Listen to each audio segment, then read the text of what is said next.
O mundo ainda enfrenta o cenário de guerra, infelizmente, né? Segurança alimentar continua sendo ponto-chave das discussões globais, como a gente viu há pouco também, e a demanda por proteína animal segue aquecida. Como é que fica o cenário brasileiro para este setor?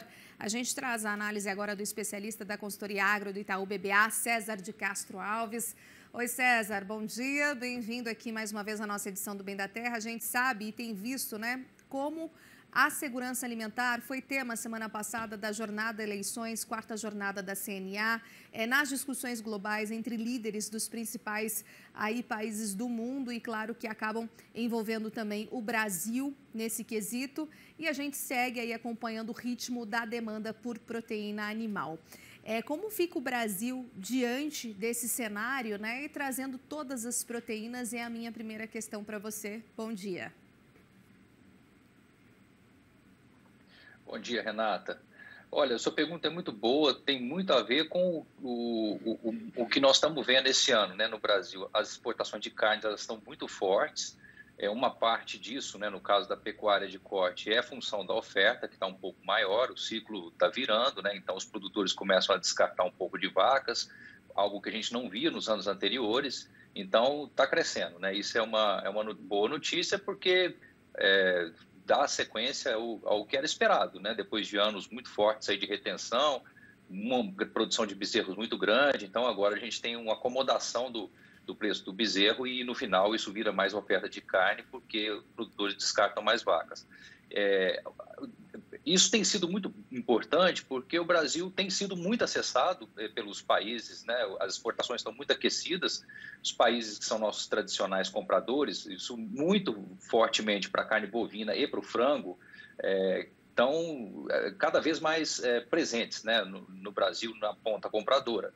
E o Brasil tem conseguido responder, né? Acho que desde o início da pandemia foi um grande sucesso a sustentação das exportações e esse ano, mais do que nunca, com a continuidade da guerra e o fechamento do Mar Negro, a Ucrânia também exporta um pouco de carnes, né? Então, principalmente de frango, essas compras têm se voltado para o Brasil. E a exportação de carne bovina, o grosso é China, está muito forte, também os Estados Unidos, Egito, e, enfim, um crescimento de mais de 30%.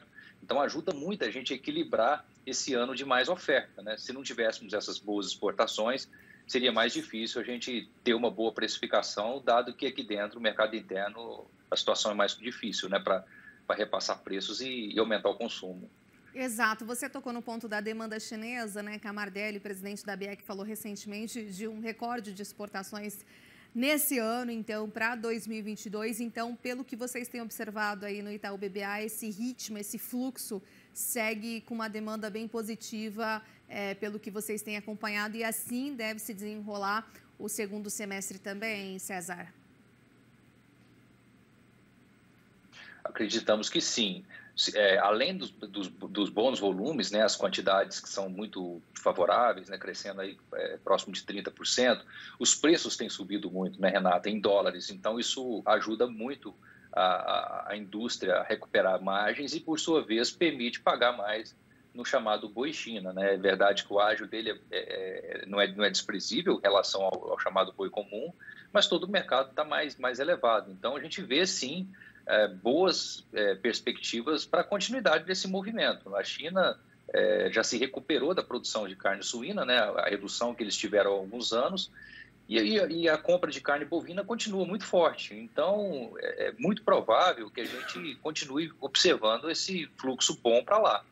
Embora, né, é claro que nos preocupa um pouco o fato de metade de toda a exportação ser destinada à China. Então, embora o cenário seja positivo, nós ficamos, de certa forma, um pouco reféns do humor, né, desse negócio e, obviamente, das questões que são recorrentes, né, fechamento de plantas que tem ocorrido. Os chineses são muito restritivos, né, mas isso tem tido pouco reflexo no agregado, tá, Renata? Regionalmente você tem problemas quando fecha uma planta, os produtores daquelas regiões ficam sem opção, o preço do boi cai, não é bom.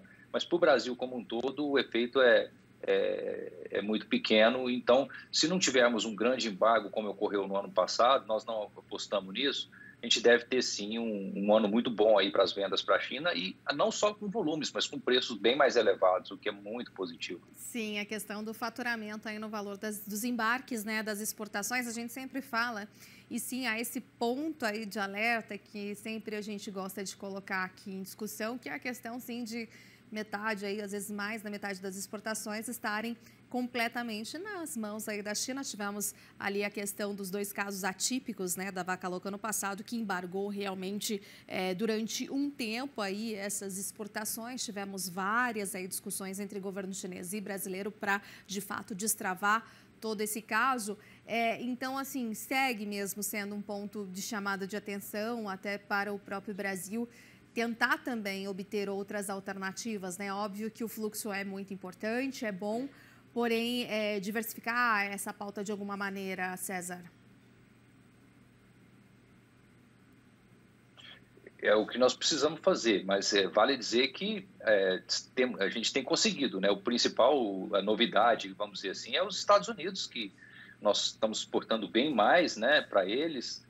Também é um mercado que já se fechou para nós no passado, então, mas é super importante porque eles são tidos como uma referência mundial. Outros países acabam olhando se comercializa com os Estados Unidos, então isso acaba sendo uma chancela importante para a gente tentar abrir outros mercados. E os volumes têm crescido muito, né? A pecuária americana está entrando num ciclo de menor oferta, e o Brasil acaba sendo um candidato natural a ajudar eles a suprir a demanda interna. Então, temos conseguido bons volumes também para o Egito, para o Chile, mas, obviamente, tudo isso pequeno, né, relativamente à China. Então, a diversificação ela acaba sendo uma tarefa diária, né, uma busca constante, porque é muito difícil encontrar alguém com o peso da China, né? Então, excelente nossas vendas para a China, devemos batalhar para manter e, obviamente, se possível, até expandir, mas não esqueça dos outros destinos que ajudam a gente dar uma certa resiliência na exportação, não ficar de um comprador apenas. Bom, você citou há pouco também a questão de recomposição de plantel chinês em relação à carne suína, né? Como que isso já tem refletido e impactado o Brasil? Recentemente tivemos aí o anúncio da BPA sobre algumas plantas frigoríficas habilitadas à exportação de carne suína ali para o Canadá. O Canadá, que também é aí produtor, exportador, porém demanda bastante carne suína mais naquele corte premium, né, mais gourmet, ou seja, o que a gente tem aí de cenário, como é que vocês do Itaú BBA veem a questão de recomposição do plantel chinês? Olha, já praticamente aconteceu, né? A China está muito próxima do nível de produção de carne suína que eles tinham ali em 2018, que era volta de 54 milhões de toneladas. Para esse ano, a previsão, né, do USDA é próxima disso. Então, isso significa que podemos ter um menor ritmo de exportações para a China de carne suína. Isso nos preocupa um pouco. Já vem acontecendo, né, um arrefecimento em relação às quantidades que eles compravam no ano passado. Ainda é superior ao que a gente via antes dessa história toda da peste suína, mas eu acho que aqui tem um ponto de atenção maior, porque a China está de volta ao jogo, né, de produção de carne suína, então é possível que precisem importar menos, cada vez menos. Esse é o ponto que nós estamos. E no caso da suinocultura, a dificuldade é que a produção está muito acelerada, né, desde o ano passado. Foram feitos investimentos, né, razoáveis para responder a essa grande necessidade chinesa de carne suína, e agora a gente não tá tendo mercado para tudo isso, né? A verdade é essa, por isso que os preços estão baixos relativamente às outras carnes, e a gente não consegue direcionar isso em outros destinos. O Canadá é uma excelente notícia da abertura, mas é um mercado de, se não me engano, 300 mil toneladas por ano, né? Muito pouco, né? Perto das 3, 4 milhões que a China importa. Ajuda muito, é a mesma história dos Estados Unidos, é um país de referência que pode nos permitir avançar em outros países, né, na Coreia do Sul, no México, então muito bem-vindo, mas aqui provavelmente o setor precisaria reduzir um pouco a velocidade de crescimento para conseguir sustentar as margens, porque nós estamos produzindo muito, exportando razoavelmente bem, mas os preços estão muito deprimidos e pressionando muito os produtores, principalmente os independentes, né, que não têm a proteção que os associados a cooperativas têm, né, nesse mercado. Então, suinocultura está um pouco desorganizada, assim dizendo, no meu entendimento, porque a produção está muito acelerada proporcionalmente ao que a gente está vendo de exportações. Perfeito. Para a gente fechar aqui, em relação à avicultura, né? O que vocês têm visto em relação ao mercado, como é que vocês têm projetado, César? Olha, a avicultura tem uma história parecida com a da pecuária de corte, né? Ou seja, as exportações estão muito fortes. Uma parte disso decorre da guerra. A Ucrânia é um exportador de carne de frango, obviamente eles estão retraídos. O Brasil está ocupando um pouco espaços onde, em países que eram atendidos pela Ucrânia, também já são mercados que já compravam de nós. Então, foi só não precisou, né, não houve um trabalho de ter que abrir mercados, nada disso, porque a carne de frango ela já praticamente acessa quase todo o mundo, né? São mais de 200 países, então tem sido muito positivo e importante esse grande crescimento da produção de carne de frango.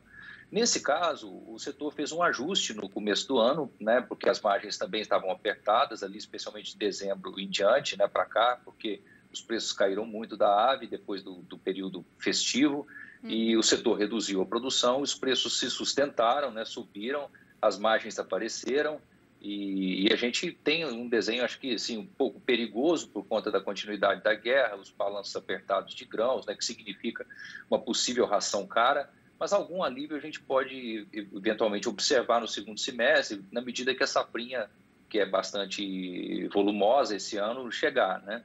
Então, a gente está otimista porque o setor, nesse caso, está mais equilibrado com a produção e o consumo. Cabe, né, uma exportação grande, ainda aqui também uma resposta grande de consumo, embora os preços estejam elevados, né, historicamente, ao consumidor. Não está tão fácil vender no mercado interno, né? Então a exportação que acaba sendo o grande motor. Então acho que é parecida com a história da pecuária, com a diferença que a produção está um pouco mais contida, né? No caso de animais e da pecuária está crescendo por volta de 5%. Eu acho que o frango está um pouco menos que isso, o que ajuda na sustentação das margens também é bem positivo. Perfeito. Muitíssimo obrigada, César. Obrigada por começar aí a sua análise, né, nesse início de semana desta segunda-feira, dando todo o overview, panorama em relação às proteínas animais. Obrigada, viu? Até a nossa próxima conversa.